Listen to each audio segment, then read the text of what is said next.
পাঁচটি আমল কখনোই ছাড়বেন না। এক নম্বর আমল হচ্ছে প্রত্যেক 5 ওয়াক্ত নামাজের পরে আয়াতুল কুরসি পাঠ করবেন।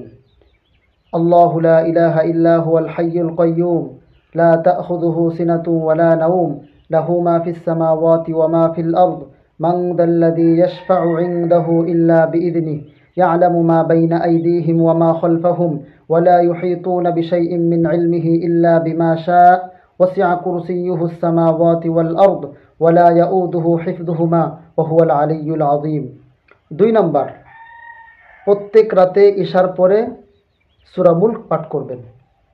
তাবারাকাল্লাযী বিয়াদিহিল মুলক ওয়া হুয়া আলা কুল্লি শাইইন কাদির, 3 পৃষ্ঠা। এরপরে 3 নম্বর হচ্ছে দৃঢ় বিশ্বাসের সাথে সাইয়্যিদুল ইস্তিগফার পাঠ করবেন, অর্থাৎ ইস্তিগফারের মধ্যে সর্বশ্রেষ্ঠ ইস্তিগফার।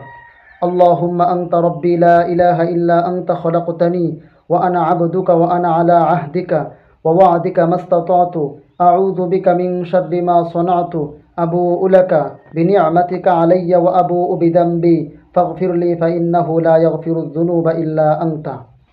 এরপরে 4 নম্বর, ওযুর পরে কালিমায়ে শাহাদাত পাঠ করবেন। আশহাদু আল্লা ইলাহা ইল্লাল্লাহু ওয়াহদাহু লা শারীকা লাহু ওয়া আশহাদু আন্না মুহাম্মাদান আবদুহু ওয়া রাসূলুহু। আল্লাহুম্মা জাআলনি মিনাত তাওয়াবিন ওয়া জাআলনি মিনাল মুতাতাহহিরিন। সুবহানাকাল্লাহুম্মা ওয়া বিহামদিকা আশহাদু আল্লা ইলাহা ইল্লা আনতা আস্তাগফিরুকা ওয়া আতুবু ইলাইক। 5 নম্বর আমল হচ্ছে বিশ্বাসের সাথে আযানের জবাব দেওয়া এবং আযানের পরে আযানের দোয়া পড়া।